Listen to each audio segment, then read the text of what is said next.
ikiguzi cy'umunezero, season ya 2, episode ya 2. Iminsi yakomeje kwicuma ari nakomeza kwitegura imfura ye na Patrick uko umunsi wasimburaga undi. Iyo yahuraga n'umwenda w'umwana mwiza akaba afite amafaranga yahitaga awugura. Icyakora hari yatabonaga ku buryo byamusabaga kuzajya ku isoko kugira ngo yibone.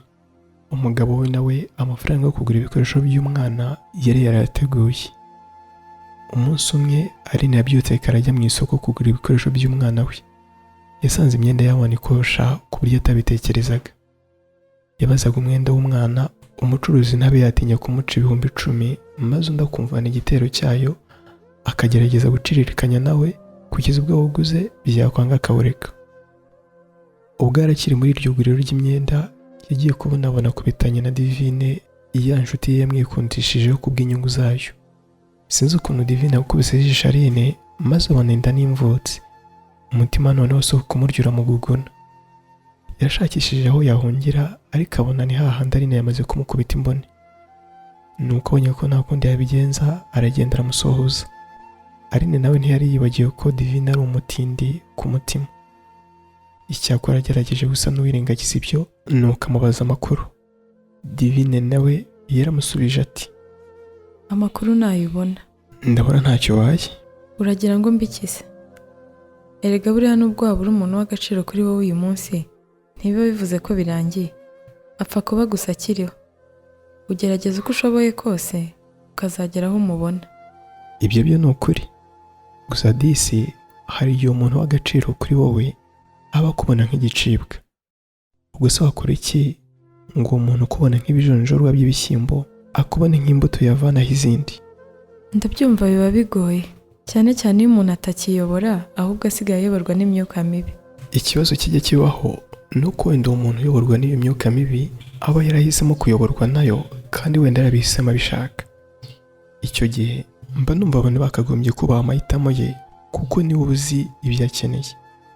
Ikindi kandi nubwo gucika intege atari byiza, mbona hari igihe biba ngombwa ko umuntu amanika amaboko aho kuyagumisha hasi kandi abona ko yamaze gutsindwa kera. Divine yumvise ayo magambo ya Aline yaratyaye kurusha inkota y'umugi yombi, ahita abebera agenda ariko afite umujinya w'umuranduranzuzi ku buryo wari kumwitambika no kumwahira yari kumwahira. Aline yakomeje kwihahira nuko aza kugera aho arataha.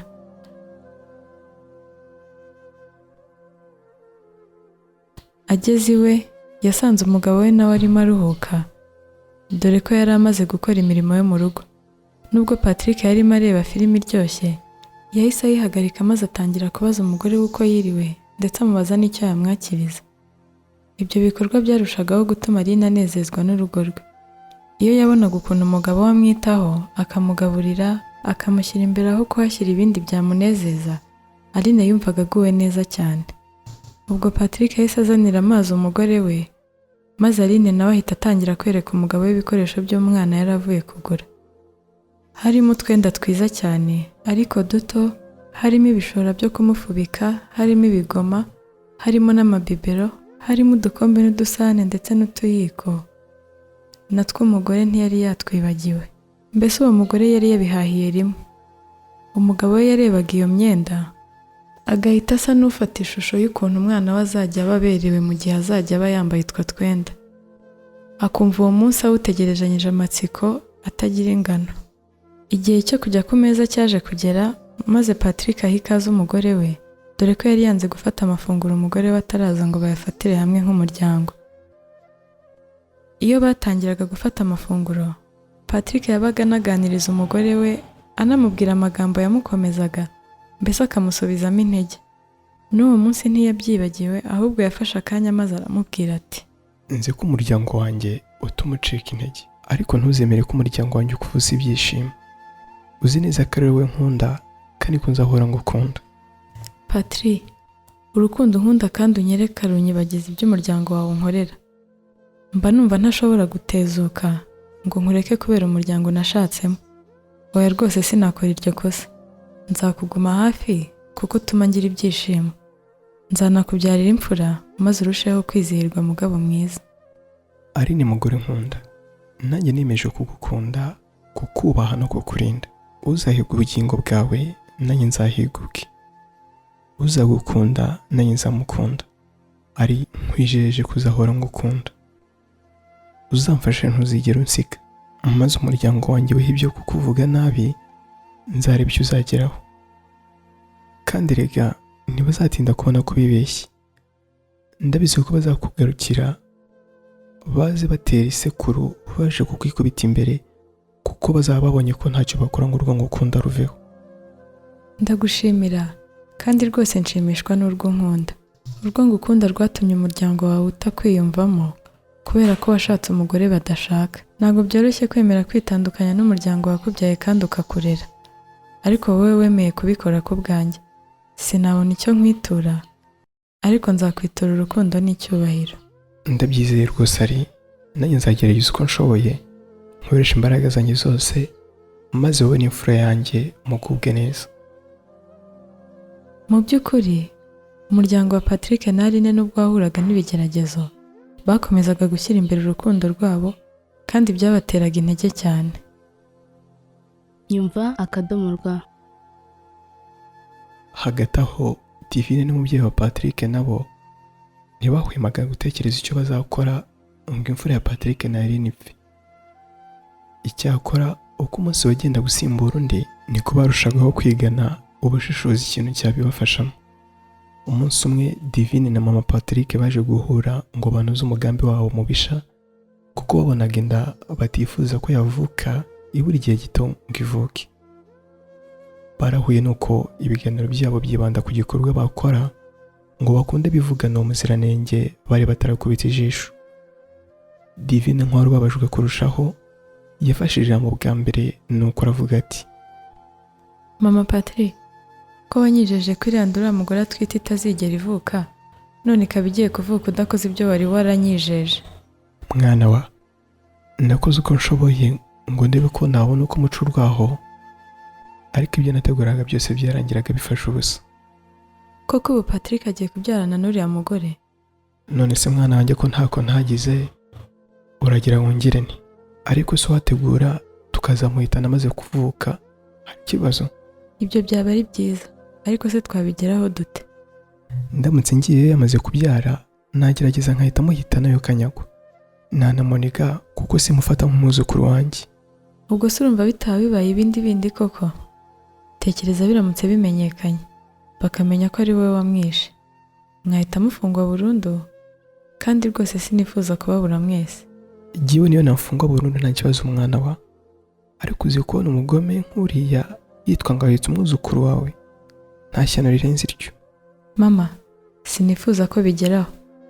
Ndabakunda kandi mbafata nka mabukwe, sinifuza rero kubabura kubera njyewe. Oya rwose. Mwana wanjye waretse nkivuga n'uriya mwana ko n'ubundi igiwe nta myaka myinshi nshigaje ku isi.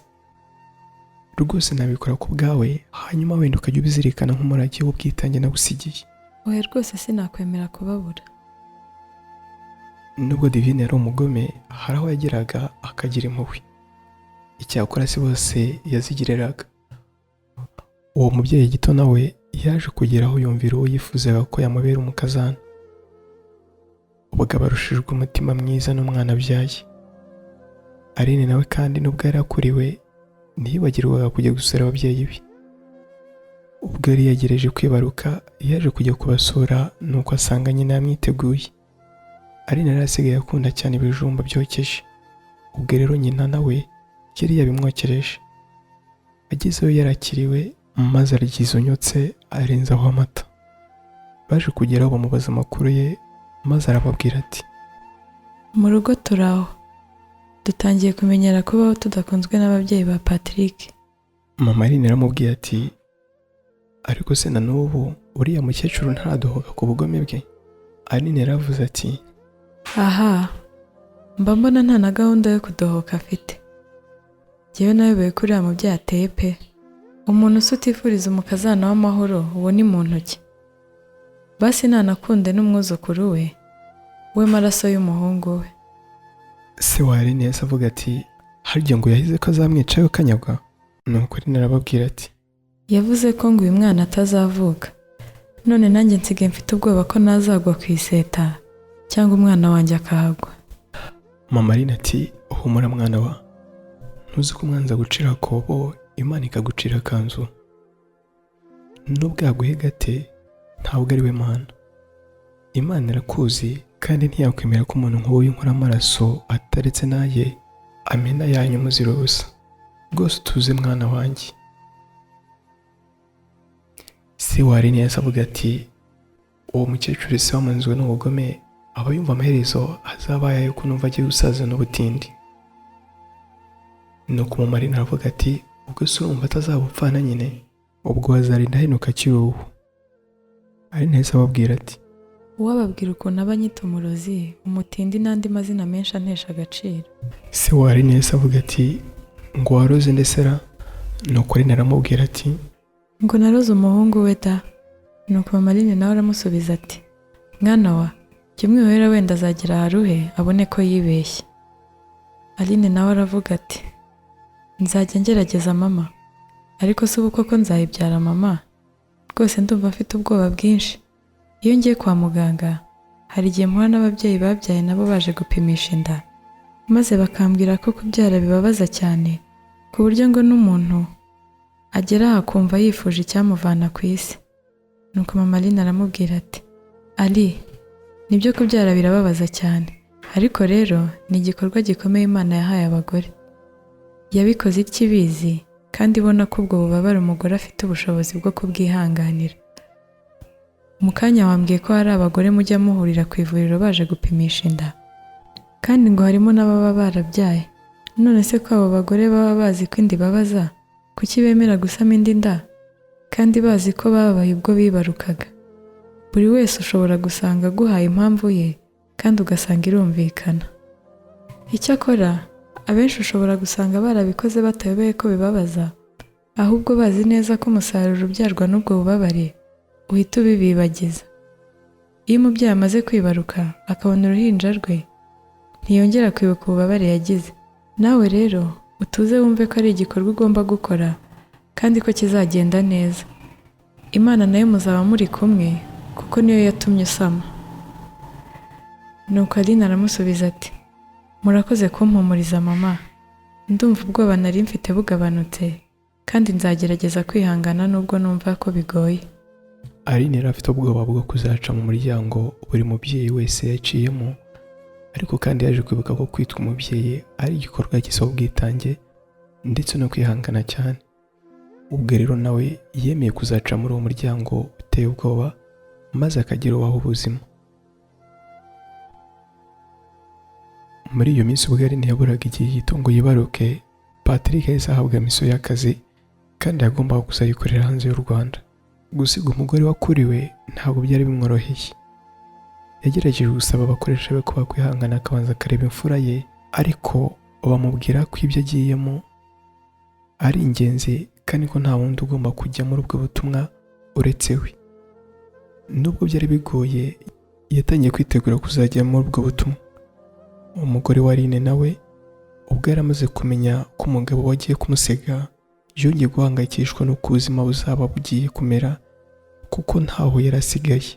Ababyeyi be bari bageze mu zabukuru ku buryo kumwitaho bitari kuborohera. Umuryango wa Patrick nawo ntabwo amufataga nk'umukazana wabo. Rwari urugamba mu by'ukuri kandi rukomeye. Icyakora mbere y'uko Patrick ajya muri ubwo butumwa, yashatse umuganga uzamwitaho ubwo bazaba bagiye kubyara, ndetse asiga abwiye nyina ko agiye kujya mu mahanga. Icyo gihe yaramuhamagaye nuko aramubwira ati mama, ubu banyohereje mu butumwa hanze y'igihugu kandi ngira ngo muzi ko umugore wanjye yenda kwibaruka imfura yacu ndetse akaba n'umwuzukuru wanyu. Ndabinginze muzambere aho ntari, muzirengagiza ibindi bintu byose maze mushyire imbere ubuzima bw'umwana wanjye kandi wanyu. Dore nimwe mutuye hafi y'iwanjye ugereranije n'umuryango we. Ubwo rero inda nimufata muzabe hafi. humura mwana wa, rwose muzamugize neza. Hanyuma rero kuko ntazaba mpari, nashatse umuganga waza abafasha kwita ndetse no kubyaza Aline. ubwo uwo ninde se? Ni Karisiti. Twavuganye ambwira ko azagerageza ariko namwe nk'ababyeyi banjye mwumva ko musaba kuzabikurikiranira hafi. Kalista wa mugabo twari duturanye? Yego n'ubu. Mwana wa, nejejwe n'icyizere wongeye kungirira kandi rwose nzagerageza nyibungabunge. Erega mwana wanjye ndagukunda kandi nkunda n'umwuzukuru wanjye, rwose biranejeje. Ubwo butumwa ugiyemo uzabukora utuje kuko nyoka azakubera aho utari. Murakoze cyane mama, kandi ndabyizeye rwose. Mama Patrick amaze kumva ko umuhungu we yongeye kumugirira icyizere kandi akaba amushinze umukazana we, yahise yiruhutsa kuko yahise abona ko ari amahirwe abonye yo kwivugana umwuzukuru we amuziza amaherere. Iyo nkuru kandi yari nziza ku buryo atari gutinda kuyibwira Divine. Icyo yakoze yahise afata telefone ahamagara ya nimero ya Divine, maze amwitabye ahita amubwira ati iki ni cyo gihe. Ibintu birakomeye. Ese uyu muganga azaba inzira nziza yo kwica umwana wa Aline? Reka tuzakurikira ubutaha.